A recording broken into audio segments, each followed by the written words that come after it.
तो आप सभी का फिर से एक बार मैं वेलकम करता हूं हमारी इस जबरदस्त शानदार और जबरदस्त सेशन में, जहां पर हम पढ़ने वाले फिर से एक बार विज्ञान के वो क्वेश्चन जो TRE 1, TRE 2, TRE 3 री एग्जाम और साथ में जो 17th बीपीएससी और 7th बीपीएससी की जो री एग्जाम उन सभी से निकाले गए हैं और वहां से बनाए गए उन सभी क्वेश्चन जो हमारे लिए आने वाली जो हमारी बीपीएससी की TRE 4.0 की एग्जामिनेशन की उन सभी के लिए इंपॉर्टेंट रहने वाली है। मुझे क्या चाहिए? जिसमें उबाल हो ऐसा खून चाहिए, जीतने के खातिर ऐसा जुनून चाहिए। ए आसमान भी आएगा जमीन पर, ए आसमान भी आएगा जमीन पर, बस इरादों में ऐसी गूंज होनी चाहिए। तो चलिए बताइए, किन किन के इरादों में सच में वो गूंज है कि जब तक आसमान आपके पैरों तक लग भाई साहब आ जाए। अगर सच में आपके ताकत में, आपके उस जज्बे में वो जुनून अगर है ना, तो भाई साहब पूरी कायनात आपको वो बीपीएससी TRE 4.0 के सिलेक्शन में जो आप शिक्षक बनने वाले उससे मिलाने की कोशिश में जुड़ गई है, ऐसे समझ लीजिए। और बिल्कुल आप सही जगह पर आए हो, जहां पर हम इरादा करके चल रहे हैं कि इस बार हमारे पास पढ़ने वाला हर वो विद्यार्थी, चाहे वो वाईटी पे पढ़ रहा है या पेड पे पढ़ रहा है, उनका सिलेक्शन ही नहीं बल्कि रैंक लाने की भी हम कोशिश करने वाले हैं। और ये तभी मुमकिन होगा जब आप और मैं दोनों भी साथ कर काम करेंगे। तो सभी लोग एक बार तैयार है? चलिए एक बार सभी लोग बोलेंगे सर हम बिल्कुल तैयार है। चलिए क्वेश्चन की तरफ बढ़ते हैं और ये पहला क्वेश्चन आप सभी के लिए, चलिए इसका आंसर कर देंगे। और मुझे लगता है कि कोई भी इसका आंसर गलत नहीं करेगा। टिक टिक रानी शुरू हो चुके हैं, उसी तरह से 30 सेकंड के अंदर आपको क्वेश्चन रीड कर आंसर देना है। चलिए बिल्कुल बिल्कुल, राधे राधे जी, बिल्कुल चलिए चलिए जरूर होगा। चलिए आ जाए सभी लोग कमेंट करके आंसर बताएंगे इसका आंसर क्या रहेगा। वे जीव जो स्वाभाविक रूप से उपलब्ध सरल कच्चे पदार्थों का उपयोग करके अपना भोजन स्वयं तैयार करते उनको क्या बोला जाता है? तो उनको बोला जाता है ऑटोट्रॉफ्स बोला जाता है। क्या बोला जाता है? ऑटोट्रॉफ्स बोला जाता है जी। मान के आपका आंसर क्या रहेगा? ऑप्शन नंबर बी रहेगा। क्या रहेगा? Option number B is the correct answer. एक बात मुझे बताएंगे कि ऑटोट्रॉफ्स में हमने कौन सी प्रोसेस के बारे में पढ़े हैं? एक पढ़े हमने फोटोसिंथेसिस, किसको इनको पता है? फोटोसिंथेसिस होता है। और एक हमने पढ़ा है केमोसिंथेसिस। क्या पढ़ा है? केमोसिंथेसिस। तो केमोसिंथेसिस और जो आपका फोटोसिंथेसिस होते हैं, ये करने वाले जितने भी जीव है वो सभी के सभी आपके ऑटोट्रॉफ्स रहेंगे, मान के स्वयं पोषी रहेंगे। फोटोसिंथेसिस वो करते हैं जो प्रकाश का इस्तेमाल कर कर क्या बनाते हैं जी? ग्लूकोज बनाते हैं। क्या बनाते हैं? ग्लूकोज बनाते हैं। केमोसिंथेसिस में प्रकाश का इस्तेमाल किया जाता है क्या? सभी लोग कमेंट बॉक्स में लिखेंगे। क्या ये जो केमोसिंथेसिस रिएक्शन होती है, क्या उसमें आपका प्रकाश की किरणों का इस्तेमाल होता है? जी बिल्कुल नहीं होता है। आपको याद रखना है, यहां पे प्रकाश का इस्तेमाल नहीं होता है। और केमोसिंथेसिस करने वाले कौन से जीव है? ये कुछ जीवाणु है। कौन से? कुछ जीवाणु है। ये जीवाणु क्या करते हैं जी? ये बैक्टीरिया क्या करते हैं? ये बैक्टीरिया उस जगह पर रहते हैं जहां पे प्रकाश की किरणें नहीं पहुंच पाती है। और ऐसी जगह कौन सी है? तो महासागरों के सबसे अंदर वाली जगह जो है, जहां पर प्रकाश पहुंचता ही नहीं है, वहां पर वो सल्फेट जो होते हैं, जो सल्फेट्स होते हैं, उनका इस्तेमाल कर कर क्या बनाते हैं? अपना फूड बनाते हैं। क्या बनाते हैं? फूड बनाते हैं। ये आपको ध्यान में रखना है। क्लियर है? क्लियर है? चलिए बहुत बढ़िया जी। नहीं, केमोसिंथेसिस करने वाले जीवाणु मतलब आप फाइटोप्लैंक्टन या बाकी चीजों के बारे में मत सोचिएगा। उनका नाम क्या रहता है? केमोसिंथेटिक बैक्टीरिया जो वहां पे रहते हैं। एक बात मुझे बताइए, जैसे कि यहां पे किसी ने नाम लिया है, ये जो ब्लू ग्रीन अलगी है, ये जो हमारा ब्लू ग्रीन अलगी होता है, क्या ये स्वयंपोषी होता है? क्या ये स्वयंपोषी होता है? यस और नो सभी लोग कमेंट बॉक्स में लिखेंगे। चलिए जल्दी जल्दी डिटेल में पढ़ेंगे, कोई दिक्कत नहीं है। एक एक कंसेप्ट क्लियर करते करते आगे बढ़ेंगे। चलिए बताइए, इसका आंसर सभी लोग करेंगे। ये ब्लू ग्रीन अलगी जो होते हैं, क्या ये स्वयंपोषी होते? क्या ये ऑटोट्रॉफ्स होते हैं? क्या ऑटोट्रॉफ्स होते जी? बिल्कुल होते। यस, बिल्कुल यस, ये होते हैं। तो ये क्या प्रकाश का इस्तेमाल करते? जी बिल्कुल करते। क्योंकि ये कैसे होती है? ग्रीन होती है। कैसी होती है? ग्रीन होती है। माने कि इनके अंदर क्या होता है जी? क्लोरोफिल होता है। क्या होता है? क्लोरोफिल होता है, और ये क्या करते हैं, प्रकाश का इस्तेमाल कर कर और साथ में इस क्लोरोफिल पिगमेंट का इस्तेमाल कर कर क्या बनाते हैं जी, ग्लूकोज बनाते हैं। क्या बनाते हैं, ग्लूकोज बनाते हैं, माने कि ब्लू ग्रीन अलगी जो कौन से ग्रुप से बिलोंग करते हैं, चलिए सभी लोग इसका आंसर करेंगे। ये कौन से ग्रुप से बिलोंग करती है, ये प्रोकैरियोटिक होती है कि यूकैरियोटिक होती है, सभी लोग इसका आंसर भी कमेंट बॉक्स में जरूर लिख देंगे। क्लियर है, चलिए बहुत बढ़िया, आगे बढ़ते हैं। उसके बाद एक टेबल में आपके साथ शेयर करना चाहूंगा, देखिए क्या रहता है, ठीक है, सभी लोग इसके ऊपर ध्यान देंगे। मोड्स ऑफ न्यूट्रिशन माने कि पोषण की विधियां कौन कौन सी होती है, पोषण की विधियां कौन कौन सी होती है, ये क्वेश्चन हमारे लिए इस बार इंपॉर्टेंट रहेगा और सभी लोग इसके ऊपर ध्यान देंगे। पोषण की हमारे पास दो विधियां होती है, एक होती है ऑटोट्रॉफिक और एक होती है आपकी हेटेरोट्रॉफिक। ऑटोट्रॉफिक के बारे में मैंने अभी अभी बताया है कि ऐसे जीव जो खुद का खाना खुद बनाते हैं उनको ऑटोट्रॉफिक माने कि स्वयंपोषी बोला जाता है, और ऐसे जीव जो खुद का खाना खुद नहीं बना सकते उनको हेटेरोट्रॉफिक या क्या बोलेंगे जी, परपोषी बोलेंगे। क्या बोलेंगे, परपोषी बोलेंगे। और ये परपोषी में हमने पढ़े थे सैप्रोफिटिक का मतलब क्या होता है, मृत जीवी। सभी लोग मुझे एक एग्जाम्पल बताएंगे, कोई एक एग्जाम्पल बताएंगे जो सैप्रोफाइट माने कि मृत जीवी होते। चलिए जल्दी जल्दी आंसर करेंगे सभी लोग, फास्ट, चलिए सभी लोग इसका आंसर करेंगे। बहुत बढ़िया, देखो आपको लगभग सभी एग्जाम्पल याद हो गए, बहुत बढ़िया। इसका आंसर क्या करेंगे, मृतजीवी का मतलब क्या होता है, जो मरे हुए जीवों के ऊपर निर्भर होते हैं अपने खाने के लिए, तो वो उनका एक एग्जाम्पल आपको याद रखना है, फंगी। फंगी माने होता है कवक, बराबर है। और उसी तरह से अगर परजीवी का उदाहरण मैं आपको बोलूं तो किन किन के सर में या बालों में आपके जू है, चलो एक बार हाथ ऊपर करेंगे भाई साहब। 90% लोगों के बालों में जू होता है अगर वो गांव में रहते हैं, ठीक है, क्योंकि एक दूसरे से मिलते हैं, गले मिलते हैं, खेलते कूदते, तो भाई साहब वो जू अपने आप जम कर जाती है। अगर आपके बालों में जू है तो समझ लेना आपके शरीर में परजीवी है। ऐसे जू जो जिंदा जीवों के ऊपर निर्भर होते हैं, ऐसे जू जो जिंदा जीवों के ऊपर निर्भर होती है, उन जीवों को क्या बोला जाता है, उन जीवों को परजीवी बोला जाता है। और सभी लोग एक ऐसे पौधे का नाम बताएंगे, ऐसे पौधे का नाम बताएंगे जो परजीवी है। चलिए देखते हैं कितने लोग इसका सही उत्तर दे पाते हैं, और कुछ लोगों ने यहां पे दिया भी है उत्तर। उसका उदाहरण क्या रहेगा जी, उसका उदाहरण रहेगा हमारा अमरबेल। कौन सा रहेगा, अमरबेल एक प्रकार का पैरासिटिक प्लांट होता है जो जिंदा पौधों के ऊपर जीवित रहता है, बराबर है। और उसी तरह से हैलोजोइक जिसे हम समभोजी बोला जाता है, क्या बोलते हैं, समभोजी। समभोजी का मतलब क्या है सर, ये तो बड़ी दिक्कत वाली बात है, कोई नई चीज आप बताने वाले हो जी, बिल्कुल बताने वाले हो, तो ये बात आपको ध्यान में रखना है। समभोजी का मतलब क्या होता है, जो खाना खाते हैं, खुद का खाना नहीं बना सकते, वो खाना खाते हैं, उसको पचाते हैं, मान कि जिनके अंदर पाचन की विधि होती है, पाचन करना जाते हैं, उनको हम समभोजी बोलते हैं। एक बात मुझे बताइए, इसका उदाहरण, सबसे बड़ा उदाहरण क्या है जी, मानव। क्या है सबसे बड़ा उदाहरण, क्या है, मानव। जो खाते हैं, पचाते हैं, उनका अवशोषण करता है और बाहर निकाल लेते हैं, उनको हम बोलेंगे हैलोजोइक। क्या बोलेंगे, हैलोजोइक माने कि समभोजी बोलेंगे। और इसका एक उदाहरण मैंने एक और आपको बताया था, कोई बता सकता है क्या, कोई बता सकता है, गधा।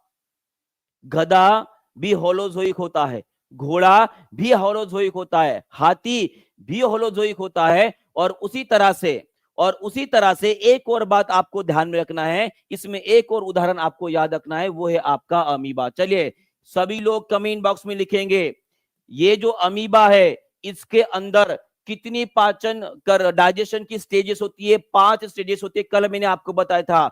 और उसी तरह से जो अमीबा का पोषण होता है, टाइप्स ऑफ न्यूट्रिशन अगर पूछा जाए तो वो रहता है आपका होलोजोइक माने की समभोगी। क्या बोला जाता है उसको, समभोजी बोला जाता है। क्या बोला जाता है, समभोजी बोला जाता है, ये आपको ध्यान में रखना है।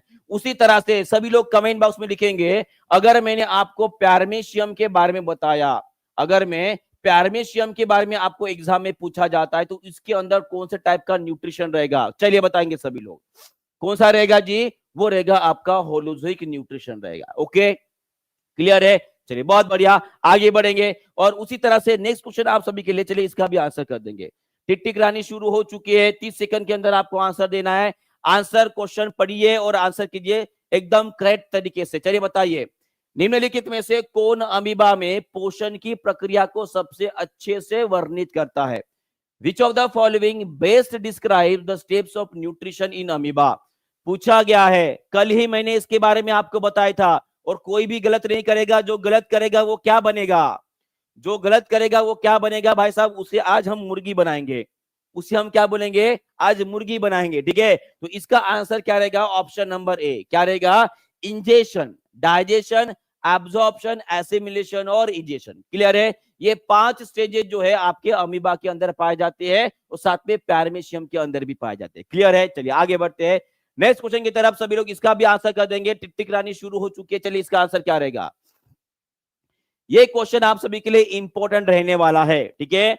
ये क्वेश्चन आप सभी के लिए इंपॉर्टेंट रहने वाला है आने वाले समय में। बिल्कुल, हमेशा मुर्गा ही क्यों भाई साहब? मुर्गी तो बनना चाहिए। मुर्गी बनना बड़ा कठिन है भाई साहब, ठीक है। अंडे भी देना पड़ेगा फिर, ठीक है। समझ में आया? हाँ, क्लियर है? हाँ, 4 3 2 1 और सभी लोगों ने आंसर सही दिया है। इसका उत्तर रहेगा आपका होलोजोइक न्यूट्रिशन। क्या रहेगा?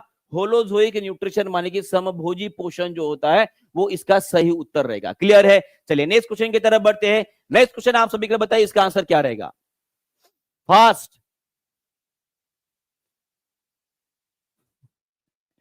है ना, बड़ा कठिन होता है। देखो किसी भी सृष्टि में आप देख लो, ठीक है, नेचर में आप देख लोगे तो जो फीमेल है ना, उसका जीवन बड़ा कठिन है भाई साहब। मानव में देख लीजिए या किसी भी जानवर में देख लिए, बड़ा जीवन कठिन होता है उनका, ठीक है। बहुत कठिन जीवन है। चलिए इसका भी आंसर कर देंगे सभी लोग। इसका आंसर क्या रहेगा जी? सभी ने दे दिया है इसका आंसर। इसका आंसर क्या रहेगा? इसका आंसर क्या रहेगा? अमीबा कैप्चर किससे करता है? सूडोपोडिया से करता है। क्या करता है? सूडोपोडिया, जिसे फॉल्स लेग भी बोला जाता है। और इससे ही वो खाना भी पकड़ता है और साथ में चलने में भी मदद करता है। चलने में भी मदद करता है। उसका नाम क्या है जी? सूडोपोडिया। क्या है? सूडोपोडिया, माने कि पैरों से ही खाना पकड़ रहा है, पैरों से ही चल रहा है और पैरों से ही भाई साहब उसे ग्रहण भी कर रहा है। सभी लोग मुझे बताएंगे ये सीलिया किसके अंदर पाया जाता है और फ्लैजेला किसके अंदर पाया जाता है? चलिए सीलिया के बारे में अगर पूछा जाए कि सीलिया के बारे में अगर पूछा जाए तो सीलिया का मतलब क्या है? ये क्या है जी? आपके मम्मी की चप्पल है। ये मम्मी की चप्पल है और इस चप्पल के ऊपर जो है छोटे छोटे बाल होते हैं। क्या होते हैं? छोटे छोटे बाल होते हैं। और इन बालों को हम क्या बोलते हैं? इनको ही बोलते हैं हम सीलिया। और ये किसका उदाहरण है जी? ये किसका उदाहरण? ये उदाहरण है आपका पैरामीशियम का। ये किसका उदाहरण है? पैरामीशियम का। और फ्लैजेले की बात अगर आ जाए तो ये है आपका फ्लैजेला, ठीक है। इसके ऊपर जो है ऐसे एक बाल रहता है, ठीक है। ये किसका उदाहरण है? चलिए देखते हैं ये किसका उदाहरण है। ये है आपका युग्लिना। ये किसका उदाहरण है? युग्लिना। युग्लिना मूवमेंट कैसे करती है, एक जगह से दूसरी जगह पर कैसे जाती है, तो उसके अंदर होता है फ्लैजेला। एक प्रकार का भाई साहब जैसे मछली की पूंछ होती है ना, फड़फड़ फड़फड़ करने वाली, उसी तरह से इस फ्लैजेला माने कि धागे से वो ऐसे ऐसे करके जो है आगे बढ़ते हैं। क्लियर है? क्लियर है? चलिए बहुत बढ़िया, आगे बढ़ते हैं नेक्स्ट क्वेश्चन की तरफ। चलिए इसका भी आंसर कर देंगे और बहुत ही A1 टाइप के क्वेश्चन लेकर आया हूं। और सबसे आखिरी में रैपिड फायर भी सेशन लेने वाला हूं। सभी लोग अंत तक बने रहेंगे। परजीवी पोषण में जीव भोजन कहां से प्राप्त करते हैं? चलिए बताइए।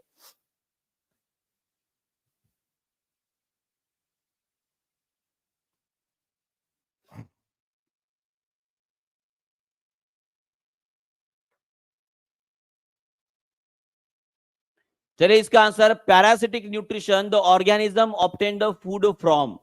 कहां से फूड मिलता है? पैरासिटिक के बारे में बोला गया है। बहुत बढ़िया, सभी लोग सही उत्तर कर रहे हैं। चलिए जल्दी जल्दी आंसर करेंगे सभी लोग। बहुत बढ़िया। देखो आंसर अगर नहीं करोगे ना, इसमें आप ही का नुकसान है, मेरा तो कोई फायदा नहीं है। आप करोगे नहीं करोगे, मेरा कुछ फायदा होने वाला नहीं है। पर एक बात याद रखिएगा, अगर आप कमेंट नहीं करोगे तो इसमें आप ही का नुकसान होगा। क्योंकि जब कभी भी आप कुछ टाइप करते हो, लिखते हो, तो आपके ब्रेन में वो उतर जाता है। अगर गलत हुआ तो आपको याद रहेगा, सही हुआ तो भी आपको याद रहेगा। तो परजीवी कहां से भोजन ग्रहण करते हैं? लिविंग होस्ट, माने कि जो जीवित मेजबान होते हैं उनसे वो ग्रहण करते हैं। आपको याद रखना है। क्लियर है? चलिए डेड और डिकेइंग मैटर के ऊपर जीने वाले कौन से होते हैं जी? वो होते हैं आपके, कौन कौन होते हैं? उदाहरण के तौर पे आपको याद रखना है फंगी, दूसरा रहेगा आपका बैक्टीरिया, बैक्टीरिया, तीसरा रहेगा आपका वायरस। ये जितने भी जीव होते हैं ये सभी के सभी मृत जीवी के ऊपर, जो मृत है उनके ऊपर ये, और इनको डीकंपोजर भी बोला जाता है, इनको डीकंपोजर भी बोला जाता है। ये आपको ध्यान में रखना है, माने कि वो क्या करते हैं, जो अकार्बनिक पदार्थ होते हैं उनको कार्बनिक पदार्थ में जो है उनको परावर्तित करने का काम करते हैं। क्लियर है? चलिए बहुत बढ़िया, ये आपको समझ में आ गया है। उसी तरह से आगे बढ़ते हैं, और इसी तरह से डिकेइंग मैटर बोला गया है, ठीक है? अगर डेड बोला जाता है तो वो सैप्रोफिटिक हो जाएगा, मृत जीवी हो जाएगा। ओके, चलिए बहुत बढ़िया, आगे बढ़ते हैं। नेक्स्ट क्वेश्चन आप सभी के लिए इसका भी आंसर कर देंगे, और इसका आंसर जो करेगा भाई साहब समझ लेना उसका बेड़ा पार हो गया है। चलिए बताइए जी। बिल्कुल, बहुत बढ़िया, इसका आंसर क्या रहेगा? निम्नलिखित में से कौन से जीव सैप्रोफाइट पोषण का उपयोग करते हैं? समय सिर्फ 15 सेकंड बाकी है, जल्दी से क्वेश्चन पढ़कर आंसर करेंगे सभी लोग। बताइए जी। सैप्रोफाइट होता है, माने कि क्या होता है जी? चलिए बहुत बढ़िया, 3 2 और 1, समय खत्म। सैप्रोफाइट का मतलब क्या होता है जी? जिसे हम बोलेंगे मृत जीवी। क्या बोलेंगे? मृत जीवी। और अभी अभी मैंने बोला है कि मृत जीवी में एक एग्जांपल आपको याद रखना है, वो है फंगी।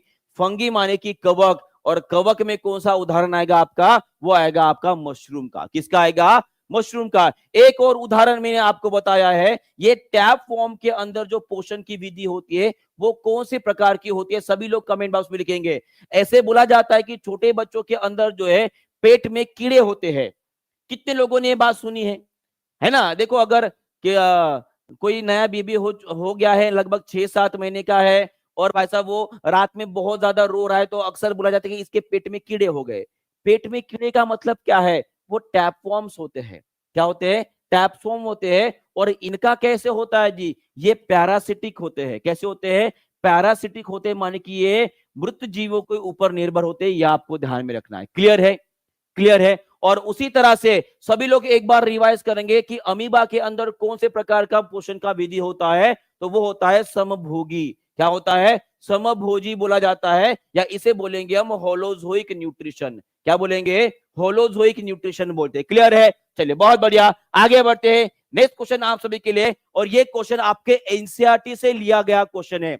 आशा करता हूं सभी को जो है सभी के सभी ऑप्शन ठीक से नजर आ रहे हैं। चलिए सभी लोग अच्छे से क्वेश्चन पढ़ेंगे और आंसर करेंगे। लाइक शेयर कमेंट करते रहना है। 1500 लाइक होने चाहिए आज, ठीक है? 1500 लाइक होने चाहिए। 1000 के आसपास बच्चे आ गए हैं। 10 9 8 7 6 5 4 3 2 और 1, समय खत्म। टिक टिक रानी रुक जाओ भाई साहब। अभी बताओ इसका आंसर क्या रहेगा? नीचे दिए गए खाद्य पदार्थों को पढ़े, और यहाँ पे क्वेश्चन देखो क्या लिखा गया है। ऊपर दिए गए खाद्य पदार्थों में कौन से ऊर्जा प्रदान करने वाले हैं? माने कि क्या बोला गया है यहाँ पे? ऊर्जा प्रदान करने वाले। और ऊर्जा प्रदान करने वाले जो घटक होते हैं उनको हम क्या बोलते हैं जी? उनको बोलते हैं हम मुख्य पोषक तत्व। क्या बोलते हैं? मुख्य पोषक तत्व बोलते हैं। और ये मुख्य पोषक में कौन कौन आते हैं जी? ऐसे आते हैं जो ऊर्जा प्रदान करते हैं, बराबर है? और इसमें कौन आते हैं? आपके कार्बोहाइड्रेट आएंगे, इसमें आ जाएंगे आपके फैट आ जाएंगे, और इसी में आपको प्रोटीन को भी गिना जाता है। तो इनसे हमें ऊर्जा मिलती है। तो आपको यहाँ पे सोचना है कि किन से हमें सर्वाधिक ऊर्जा मिलती है। तो मुझे बताइए, गेहूं में सर्वाधिक क्या होता है? इसमें होता है आपको कार्बोहाइड्रेट होता है। क्या होता है? कार्बोहाइड्रेट होता है। अगर घी की बात की जाए तो इसमें होता है आपका वसा। क्या होता है? वसा माने कि हो जाएगा फैट। और आयोडीन युक्त नमक में क्या होता है? आयोडीन होता है। और पालक में क्या होता है? पालक में विटामिन की खोज होती है भाई साहब। तो पालक में सर्वाधिक पाया जाता है आपका आयरन, और आयोडीन नमक में होता है आपका आयोडीन। एक बात मुझे बताइए, सभी लोग कमेंट बॉक्स में लिखेंगे, ये आयोडीन और पालक, क्या ये इनसे हमें ऊर्जा मिलती है? जी नहीं, इनसे हमें ऊर्जा नहीं मिलती है, और इसीलिए उनको सूक्ष्म पोषक तत्वों में गिना जाता है। सूक्ष्म पोषक तत्वों में गिना जाता है, मान के जिसे बोलेंगे हम माइक्रो न्यूट्रिएंट्स। तो आपका आंसर क्या आना चाहिए? 1 and 2 is the correct answer. 1 and 2 is the correct answer, मान के option number C is the correct answer. Clear है? सबको समझ में आ गया है? और उसी तरह से सभी लोग कमेंट बॉक्स में जल्दी जल्दी आंसर करके ये मुझे बताएंगे, अगर आपको पूछा जाता है कि मानव शरीर को, अगर आपको पूछा जाता है मानव शरीर को सर्वाधिक ऊर्जा ऊर्जा प्रदान करने वाला घटक कौन सा है, प्रदान करने वाला घटक कौन सा है, तो उसका आंसर आप क्या करोगे, वो रहेगा आपका आंसर कार्बोहाइड्रेट। आपका आंसर क्या रहेगा, कार्बोहाइड्रेट रहेगा। और इससे हमें कितनी ऊर्जा मिलती है, हमारे शरीर की जो ऊर्जा की जरूरत है उसमें से लगभग 60 से लेकर 65% ऊर्जा की जरूरत जो है वो हमें कार्बोहाइड्रेट से मिलती है। और इसीलिए कार्बोहाइड्रेट को हमारे ऊर्जा के मुख्य पोषक तत्वों में गिना जाता है।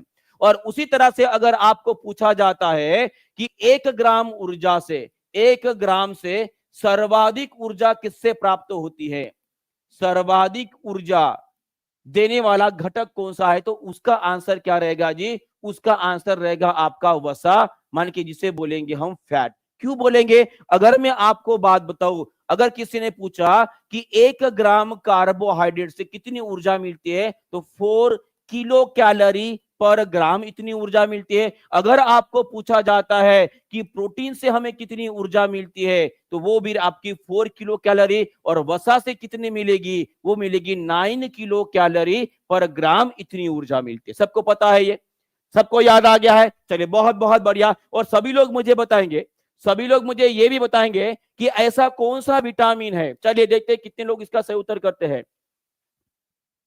कौन सा विटामिन है, कौन सा विटामिन है जो वाटर सोलुबल है, वाटर सोलुबल है और लीवर में स्टोर किया जाता है, लीवर में स्टोर किया जाता है।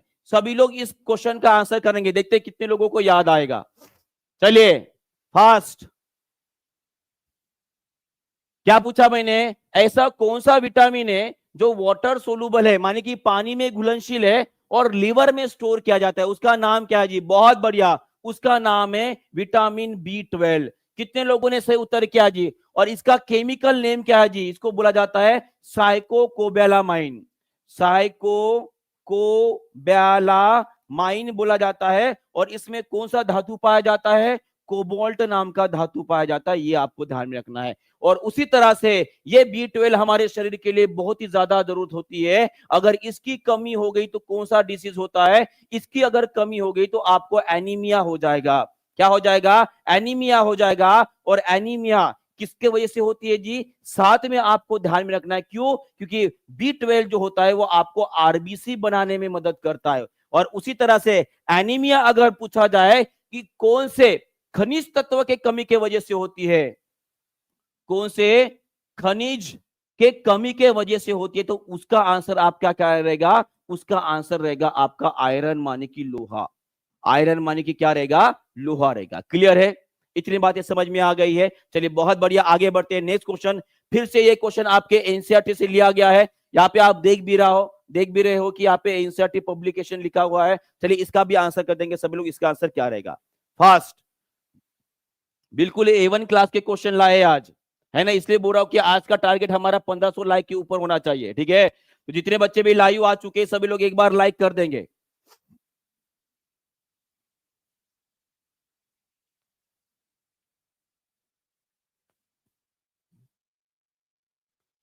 बहुत बढ़िया जी, कमेंट करते रहना है, लाइक करते रहना है, शेयर करते रहना है और उसी तरह से आगे बढ़ते रहना है, ठीक है? तो 550 लाइक हो चुके हैं और यहाँ पे बच्चे लगभग 1000 के ऊपर है ना? अब आप ही सोचो, मैं कुछ नहीं बोलूंगा, आप ही सोचो कितना वैलिड लगता है, कितना वैलिड लगता है। रात भर पीपीटी बनाओ, आपके लिए हर जगह से क्वेश्चन ढूंढो जो आपके एग्जामिनेशन में पूछे जा सकते हैं, और उसमें भी आपको लाइक करने को बोलना पड़ता है। और लाइक ना करो तो भाई साहब फिर से डिसम्यूट हो जाता है आदमी कि भाई साहब इन बच्चों के लिए इतनी मेहनत कर रहे हैं, पर ये लाइक करने को भी उनको बोलना पड़ता है। क्या आपको नहीं लगता कि आपने जैसे ही अटेंड किया क्लास के तुरंत लाइक करना चाहिए, करना चाहिए, ठीक है? तो ये आपका एक कर्तव्य बनता है, बराबर है? चलिए कोई नहीं, इसका आंसर क्या रहेगा, रोगों के बारे में निम्नलिखित कथनों को पढ़े। ये कीटाणुओं के कारण होता है, ये हमारे आहार में पोषक तत्वों की कमी के कारण होता है, ये संपर्क। पर कौन से रोगों के बारे में पूछा गया है, ये पूछा गया है आपके डेफिशिएंसी डिसीज के बारे में। डेफिशिएंसी डिसीज का मतलब क्या होता है? किसी भी पोषक तत्वों की कमी के वजह से हमारे शरीर में जो डिसीज होते हैं, जो रोग होते हैं, उनके बारे में पूछा गया है। तो यहाँ पे सभी के आंसर जो है ऐसे ही आ रहे हैं, मुझे पता है, ठीक है। किसी ने इसके बारे में पढ़ा नहीं होगा। यहाँ पे पूछा गया है डेफिशिएंसी डिसीज, माने कि पोषक तत्वों की जो कमी होती है उनके बारे में पूछा गया है। अभी मुझे बताओ, क्या ये कीटाणु के कारण होता है? जी बिल्कुल नहीं, ये गलत है। वो विटामिन के कमी के कारण या विटामिन ज्यादा खाने की वजह से होता है, बराबर है। उसके बाद ये हमारे आहार में पोषक तत्वों की कमी के कारण होता है, जी बिल्कुल यही रहता है। ये संपर्क के माध्यम से दूसरे व्यक्ति को स्थानांतरित किया जाता है। एक बात मुझे बताइए, सभी लोग कमेंट करेंगे, अगर विटामिन ए की कमी हो जाती है शरीर में तो कौन सी बीमारी होती है? चलिए सभी लोग एक बार आंसर करेंगे, सभी लोग, ठीक है।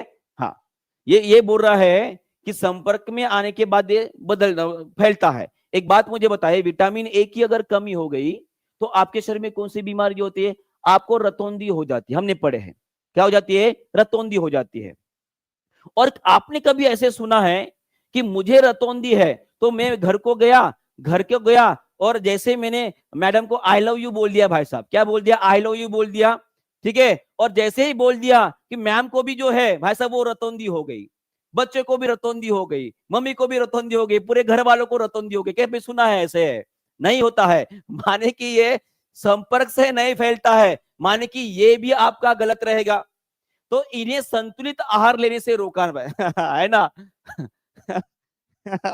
तो ये कैसे होता है, इसे कैसे दुरुस्त किया जाता है? आपको गाजर खाने पड़ेंगे। क्या खाने पड़ेंगे? आपको गाजर खाने पड़ेंगे, बराबर है। तो ऑप्शन नंबर 2 और ऑप्शन नंबर 4 जो आपके सही रहेंगे। तो आपका आंसर क्या आना चाहिए? आपका आंसर आना चाहिए 2 और 4। और कहां पे ऑप्शन दिखाई दे रहा है? जी बिल्कुल, ये रहा आपका option. Option number C is the correct answer. गाजर खाने पड़ेंगे ना, क्योंकि विटामिन ए की कमी है, बराबर है, विटामिन ए की कमी है। देखो क्या होता है ना, एक अंदरूनी बात बताओ, परिवार को संतुलित कैसे रखा जाता है, ठीक है। देखो महिलाएं कुछ चाहती नहीं है, वो इतना चाहते हैं कि पति उससे प्यार करे, है ना। देखो यहाँ पे जितने भी महिलाएं हैं वो इतना ही चाहती है कि पति उनसे प्यार करे, उनसे फेथफुल रहे, उनकी हर जरूरत जो छोटी मोटी जरूरत है वो पूरी करे। और उनको बस दिन में या भाई साहब 24 घंटे में एक बार वो शब्द बोले, इलू इलू वाला, बराबर है। उतना भी आपने कर दिया, या बच्चे को एक बार सवेरे उठने के बाद उसको आई लव यू बोल दो, उसका दिन अच्छा जाएगा। मान लीजिए सवेरे उठने के बाद तुरंत आपके बच्चे ने आपको आई लव यू पापा बोल दिया, आपको कैसे लगेगा? बताओ कैसे लगेगा? है ना, अच्छा लगेगा ना।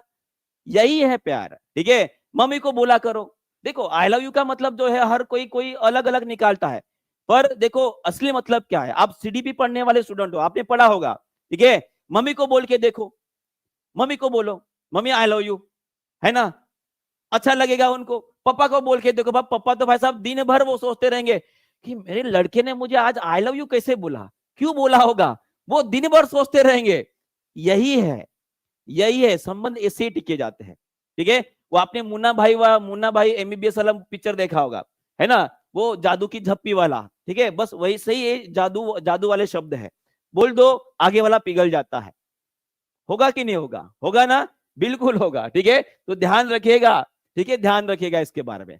चलो इसको एक बार रिवाइज कर लेते हैं। चलो इनको थोड़ा सा रिवाइज कर लेते हैं। लव यू टू, सभी को लव यू, सभी को लव यू, ठीक है। हाँ, तो इसको थोड़ा रिवाइज कर लेते हैं। विटामिन ए कौन सी कमी की वजह से कौन सा डिसीज होता है? चलिए सभी लोग मुझे बताएंगे, अगर विटामिन ए की कमी हो जाएगी तो कौन सा हो जाएगा? रतौंधी हो जाएगी। कौन सा हो जाएगा? रतौंधी हो जाएगी। आपके आंखों में, आपके आंखों के अंदर कुछ कोशिकाएं होती है जिनका नाम क्या होता है? Rod cell. कौन सी होती है?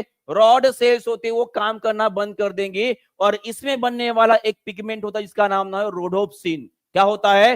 रोडोप्सिन नाम का जो पिगमेंट होता है वो केमिकल बनना बंद हो जाता है और आपको कम प्रकाश में दिखना बंद हो जाता है, ठीक है। और उसी तरह से अगर बोला जाता है कि विटामिन बी1, इसका केमिकल नेम क्या है? सभी लोग कमेंट बॉक्स में एक बार लिखेंगे। विटामिन बी वन का केमिकल नेम क्या है? तो इसका नाम है थायमिन। इसे बोला जाता है थायमिन। और थायमिन के कमी के वजह से कौन सा डिसीज होता है? Beriberi. कौन सा होता है? Berry berry. विटामिन सी की अगर कमी हो गई तो आपके शरीर में स्कर्वी हो जाएगा। स्कर्वी का मतलब क्या है? मसूड़ों से खून निकलना शुरू हो गया।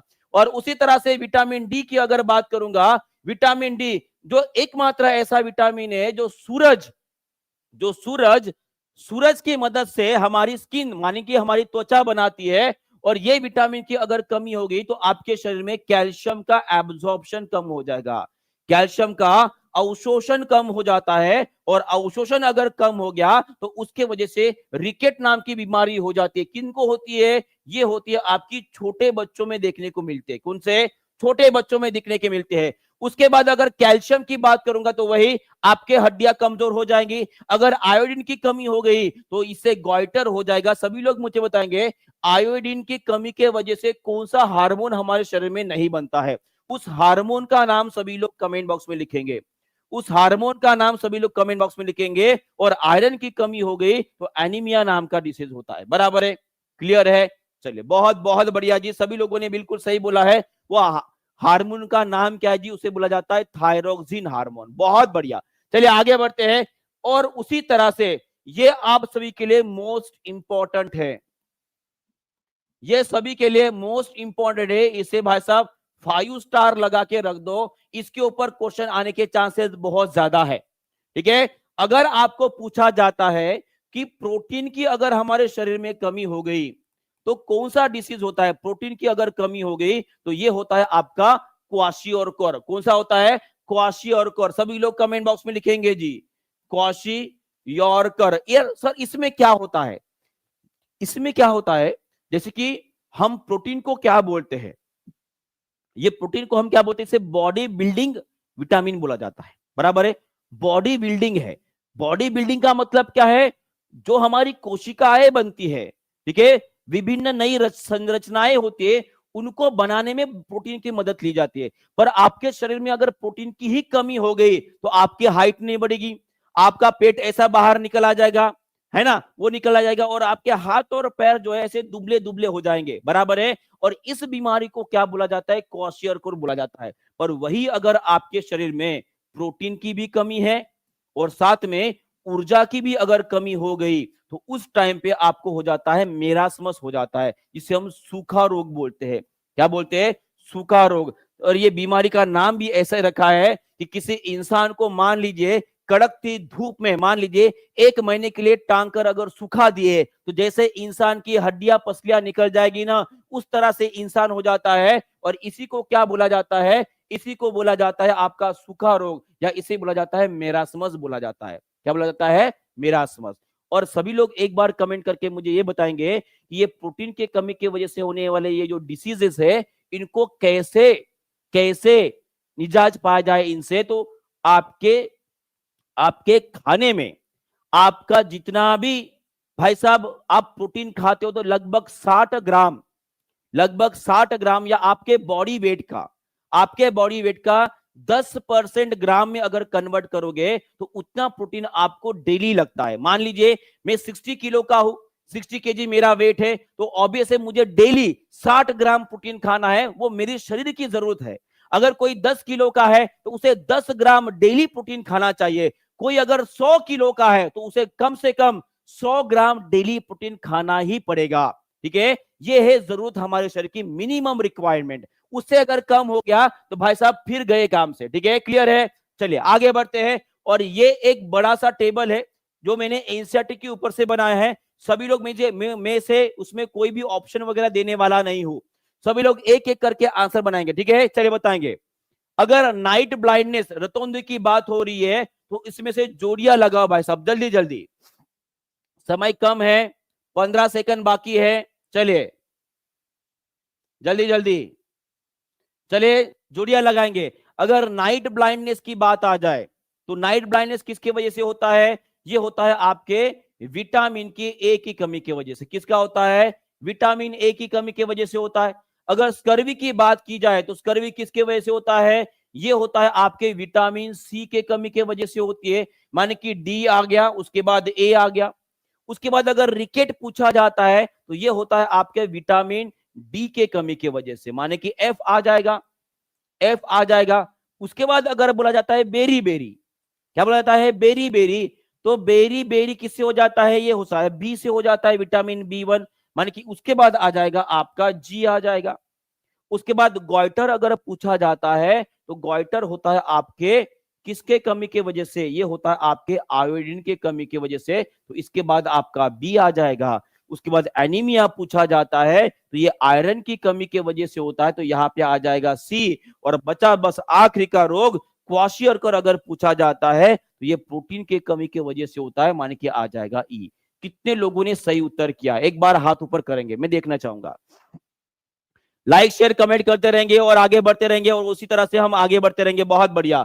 1000 लाइक अभी तक पूरे नहीं हुए, लगभग 1400 के आसपास बच्चे हैं। 1000 लाइक अभी तक पूरे नहीं हुए, बार बार बोलना पड़ता है आपको। चलो बताओ, जिन्होंने लाइक नहीं किया धड़ाधड़ से लाइक कर देंगे और 1000 का आंकड़ा पार कर देंगे। 1.5 के लाइक्स का आज का टारगेट है। अगर टारगेट पूरा हो जाता तो आपको आज मैं टेस्ट दूंगा। अगर टारगेट पूरा हो जाता तो आपको टेस्ट दूंगा, नहीं तो गए काम से, टेस्ट नहीं मिलेगी फिर आपको। दिया सभी ने सही उत्तर, बहुत बढ़िया। ठीक है, सभी लोगों ने सही उत्तर दे दिया है, तो चलिए आगे बढ़ते हैं। ये सबको क्लियर हो गया है, चलिए बहुत बढ़िया आगे बढ़ते हैं। नेक्स्ट क्वेश्चन आप सभी के लिए बताइए, इसका आंसर क्या रहेगा, जल्दी जल्दी। निम्नलिखित में से किसकी अनुपस्थिति में पत्तियों में प्रकाश संश्लेषण नहीं होगा? धमकी नहीं है भाई, ये सजेशन है। अरे देखो, मैं इतनी मेहनत करता हूं, आपको कुछ लगता नहीं क्या? दया माया कुछ आती नहीं है कि नहीं मेरी, है ना? 990 हो गए, 998 हो गए। चलो 2 लाइक बाकी 1000 को, पूरा टारगेट कंप्लीट हो जाएगा। हाँ, उसके बाद जो है 1.5 के का टारगेट रहेगा अपना, बराबर है। चलो सभी लोग इसका भी आंसर कर देंगे। इसका आंसर क्या रहेगा? बोला गया है कि किसकी अनुपस्थिति माने कि अब्सेंसी में पत्तियों में प्रकाश संश्लेषण नहीं होगा, तो इसका आंसर रहेगा आपका क्लोरोफिल। सभी ने आंसर दे दिया है, सभी ने आंसर दे दिया है। इसका आंसर रहेगा आपका क्लोरोफिल। उसी तरह से और कौन कौन से फैक्टर रहेंगे? अगर हवा में कार्बन डाइऑक्साइड अगर नहीं रहता है तो क्या आपका फोटोसिंथेसिस होगा? चलिए एक बार सभी लोग कमेंट बॉक्स में लिखेंगे। चलिए सभी लोग इसका आंसर करेंगे। क्या एक 1K हो गया जी, बहुत बहुत बढ़िया। आप सभी का बहुत बहुत धन्यवाद। तो नेक्स्ट टारगेट क्या रहेगा हमारा? 1.5K रहेगा। 1.5K हमने आज का टारगेट रखा है, ठीक है। हाँ, तो CO2 अगर नहीं मिलता है तो क्या फोटोसिंथेसिस होगी? नहीं होगी, माने कि ये भी जरूरी है। क्या H2O अगर नहीं मिलता है, पानी अगर नहीं होता है, तो क्या फोटोसिंथेसिस होगा? जी बिल्कुल नहीं होगा। और उसी तरह से अगर प्रकाश नहीं होता, अगर प्रकाश नहीं होता तो क्या आपका फोटोसिंथेसिस पॉसिबल है? जी बिल्कुल भी पॉसिबल नहीं है। मानिए कि अगर पूछा जाता है कि किसकी अनुपस्थिति, क्लोरोफिल पिगमेंट, कार्बन डाइऑक्साइड, पानी और प्रकाश, ये 4 चीजें अगर नहीं मिलते किसी पौधों को तो वो खुद का खाना खुद नहीं बना सकते, बराबर है। और उसी तरह से सभी लोग ये भी कमेंट बॉक्स में लिखेंगे, अगर केमोसिंथेसिस के बारे में पूछा जाता है, अगर केमोसिंथेसिस के बारे में पूछा जाता है तो याद रखिएगा कि इसे प्रकाश की जरूरत नहीं होती है, इसे प्रकाश की जरूरत नहीं होती है, ये आपको ध्यान में रखना है। और उसी तरह से सभी लोग मुझे बताएंगे, यहां पे जो गार्ड सेल लिखा है, इस गार्ड सेल में जो पानी का आवाजाव होता है उसे नियंत्रित करता है। ट्रांसपिरेशन, बाष्पोत्सर्जन जो आपके पौधों में से किया जाता है, उनको कंट्रोल करने का काम ये गार्ड सेल करती है। तो गार्ड सेल के अंदर कौन से खनिज पाए जाते हैं, कौन से खनिज तत्व पाए जाते हैं? कोई बता सकता है? अभी बहुत दिन हो गए हैं ना, उसको रिवाइज नहीं किया है। चलिए बताएंगे, सभी लोग कमेंट बॉक्स में लिखेंगे, देखते हैं कितने लोग सही उत्तर दे पाते हैं। पहला है आपका गार्ड सेल। गार्ड कोशिका के अंदर कौन से खनिज पाए जाते हैं? उसी तरह से अगर क्लोरोफिल के बारे में पूछा जाए तो क्लोरोफिल में कौन से खनिज तत्व पाए जाते हैं? चलिए देखते हैं कितने लोग सही उत्तर करते हैं। गार्ड सेल के अंदर क्या होता है? बहुत बढ़िया जी, K+ आयंस होते हैं। कौन से होते हैं? K+ आयंस होते हैं, पोटेशियम के आयंस होते हैं। वही अगर क्लोरोफिल के बारे में पूछा जाता है तो क्लोरोफिल में होता है आपका मैग्नीशियम होता है। बहुत बढ़िया। कौन से होता है? मैग्नीशियम होता है। बहुत बढ़िया, बहुत बहुत बढ़िया। तो याद आ रहा है अभी भी, है ना? याद आ रहा है, बहुत बढ़िया। एक बात मुझे बताएंगे, यहां पर गार्ड सेल कंट्रोल करता है ट्रांसपीरेशन, जिसे बोलेंगे हम बाष्पोत्सर्जन। बाष्पोत्सर्जन बराबर है, बाष्पोत्सर्जन में केवल और केवल पानी की मॉलिक्यूल जो होते हैं वो बाहर निकलते हैं। और वही अगर पूछा जाता है बिंदु स्त्रावन के बारे में, किन किन लोगों को बिंदु स्त्रावन पता है अभी भी? किन किन लोगों को बिंदु स्त्रावन के बारे में अभी भी पता है? बिंदु स्त्रावन में क्या होता है? बिंदु स्त्रावन मतलब क्या होता है? आपने अक्सर देखा होगा कि कुछ कुछ जगह पे या पत्तियों पे, झाड़ की जो पत्तियां होती है उनके ऊपर कॉर्नर पे बिंदु जमा होते हैं। ये बिंदु का मतलब क्या है जी? बिल्कुल उसे गट्टेशन बोला जाता है जी, बिल्कुल उसे गट्टेशन बोला जाता है, गट्टेशन बोला जाता है। तो इसमें पानी के साथ साथ, पानी के साथ साथ इसमें से जो खनिज होते हैं वो खनिज भी बाहर आते हैं, बाहर आते। क्यों आते हैं? क्यों आते हैं? क्यों इस टाइम पे जो रूट प्रेशर जो होता है वो ज्यादा होता है। रूट प्रेशर जो होता है वो ज्यादा होता है। किससे ज्यादा होता है? बाष्पोत्सर्जन से। किससे? बाष्पोत्सर्जन से ज्यादा होता है। और उसी के वजह से, वो ज्यादा के प्रेशर के वजह से क्या होता है जी? वो आपके पत्तों में से वो बाहर आ जाता है। और इसी को बोला जाता है बिंदु स्त्रावन। क्या बोला जाता है? बिंदु स्त्रावन किया जाता है। क्लियर है? क्लियर है? चलिए बहुत बढ़िया, आगे बढ़ते हैं। चलिए नेक्स्ट क्वेश्चन आप सभी के लिए बताइए, इसका आंसर क्या रहेगा? बीपीएससी प्री 2023 में पूछा गया क्वेश्चन है।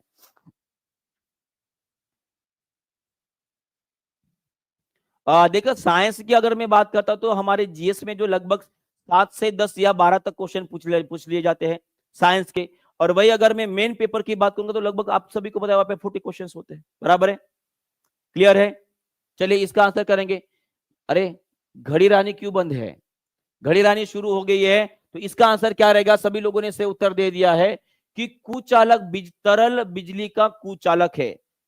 कुचालक के बारे में पूछा गया है, माने कि बैड कंडक्टर के बारे में पूछा गया है। तो नमकीन पानी ये सुचालक होता है। संतरे का रस ये भी सुचालक रहेगा। नींबू का रस ये भी रहेगा। तो आपका आंसर क्या रहेगा? ऑप्शन नंबर डी रहेगा। क्या रहेगा? ऑप्शन नंबर डी रहेगा जी, बिल्कुल नोटा नोटा मार दिए भाई साहब, ऑप्शन नंबर डी रहेगा। तो सभी लोग मुझे बताएंगे नमकीन पानी में, नमकीन पानी में कौन से आयंस बनते हैं? तो याद रखिएगा Na+ आयंस होते हैं और Cl नेगेटिव आयंस होते हैं। इसकी वजह से बिजली वहां से तैरती है। अगर नींबू का रस बोला जाता है तो आपको याद रखना नींबू के रस में कौन सा एसिड होता है? तो इसमें होता है आपका साइट्रिक एसिड होता है। क्या होता है?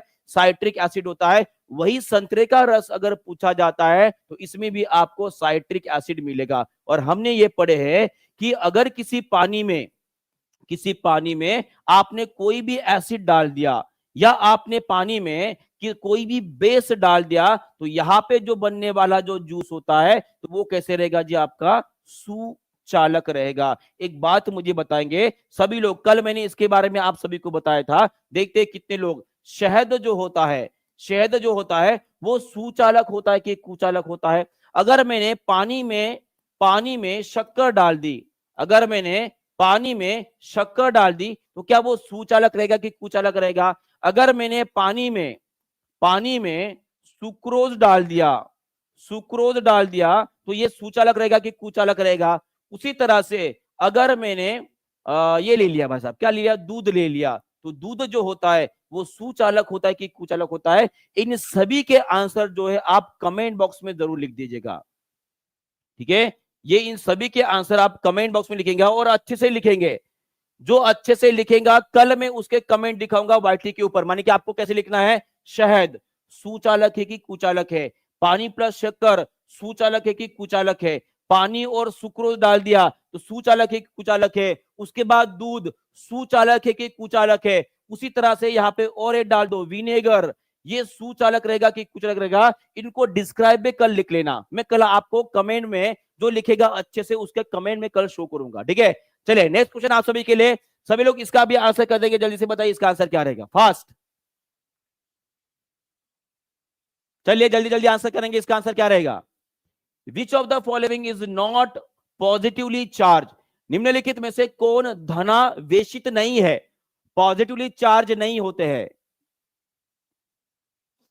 चलिए समय कम है, लाइक करते रहेंगे। 1.1 के लाइक हो गया, अभी भी जो है 400 लाइक हमारे बाकी है। जल्दी जल्दी लाइक कर देंगे और 1.5 के हमारा पूरा हो जाएगा। यहाँ पे 1500 के आसपास बच्चे भी आ चुके हैं, बहुत बढ़िया। तो इसका आंसर क्या रहेगा जी?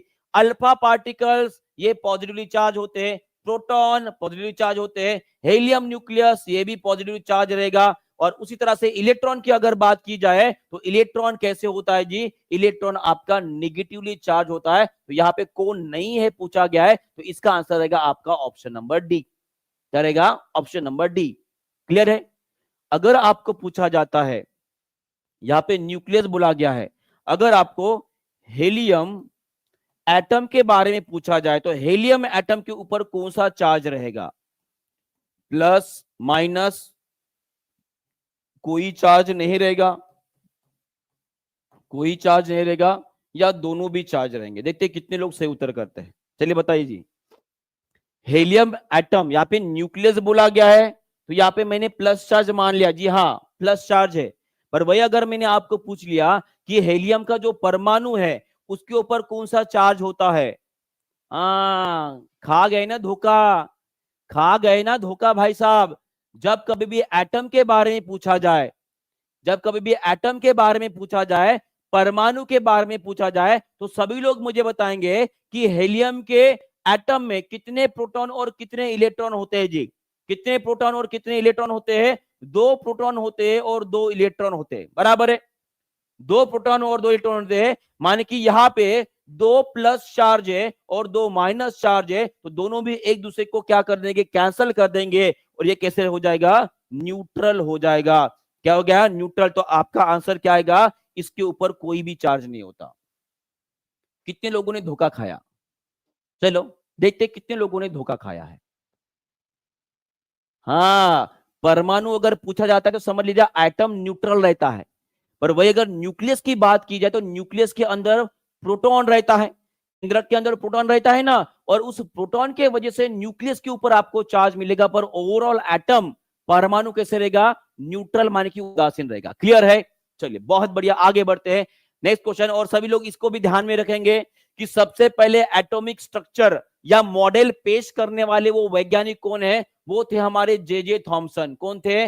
J Thomson. इन्होंने ही सबसे पहले एटॉमिक मॉडल को पेश किया था और उसके बाद बाकी के लोग आए थे, बराबर है? और उसी तरह से मुझे बताएंगे कि जे थॉमसन ने किसकी खोज की थी?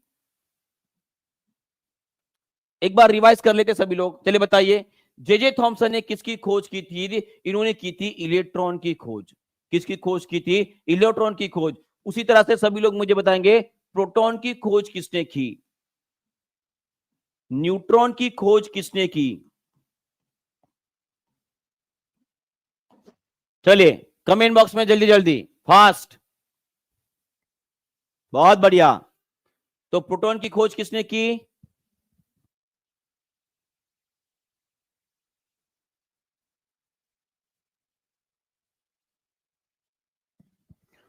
प्रोटॉन की खोज किसने की? प्रोटॉन की खोज किसने की? न्यूट्रॉन की खोज किसने की? बहुत बढ़िया, रुदरफोर्ड। कौन थे जी? हमारे रुदरफोर्ड भाई साहब थे। और उसी तरह से अगर न्यूट्रॉन की बात की जाए तो वो थे आपके चांडविक जी थे। कौन से? चांडविक जी थे। चांडविक जी थे जिन्होंने इनकी खोज की, बराबर है? अच्छा हुआ सभी ने सही उत्तर दे दिया, नहीं तो अगर कोई वो वाला नाम अगर लेते थे तो भाई साहब यही पे मुर्गी बना लेता था आज, बराबर है? हाँ, तो ये समझ में आ गया है। चलिए आगे बढ़ते हैं। और आगे बढ़ने से आप सभी को बता दूं कि अभी भी आपका 55% का ऑफर चल रहा है। और साथ में इस कोर्स की स्पेशलिटी ये है कि यहाँ पे आपको जो कंप्यूटर टीचर है वो भी आपको मिलने वाला है। क्योंकि कंप्यूटर टीचर की इस बार बीपीएससी में, कल भी मैंने बताया था, आज भी बता रहा हूं, अगर आप अवेयर नहीं हो, ठीक है, उसकी एलिजिबिलिटी क्या है, क्या रहने वाला है, सब कुछ मैं आपको एक वीडियो में कवर करूंगा। पर कंप्यूटर टीचर की बहुत सारी वैकेंसी रहने वाली, लगभग 26,000 प्लस वैकेंसी रहने वाली है इस बार बीपीएससी टीआरई 4.0 में। और ये भी आपको यहां पर ऐड मिल जाएगा 55% ऑफर के साथ। तो इसीलिए बोल रहा हूं कि आप जल्दी से परचेस कर लीजिए, क्योंकि ये हमने अगर सेपरेट कर लिया तो इसकी फीस ही कम से कम 1000 या 2000 के आसपास रहने वाली है, जो कि आपको कम से कम दाम में मिल रहा है भी 55%। क्लियर है? चलिए याद रखिएगा, अगर आप कंप्यूटर टीचर नहीं भी बनना चाहते हो तो अगर आपका कोई दोस्त है, कोई परिवारजनक है, तो उनको जरूर सजेस्ट कीजिएगा, ठीक है? क्योंकि इस बार की वैकेंसी बहुत ज्यादा रहने वाली है। क्लियर है? चलिए बहुत बढ़िया, आगे बढ़ते हैं, नेक्स्ट क्वेश्चन आप सभी के लिए बताइए इसका आंसर क्या रहेगा। जल्दी जल्दी आंसर करेंगे सभी लोग, इसका आंसर क्या रहने वाला है, फास्ट।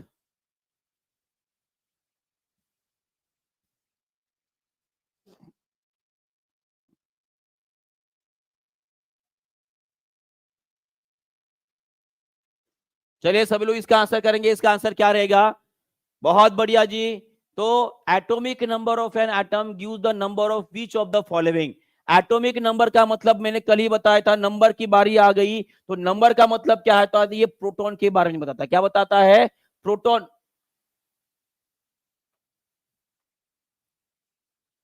गधो, एटॉमिक नंबर मतलब न्यूट्रॉन कब से हो गया है।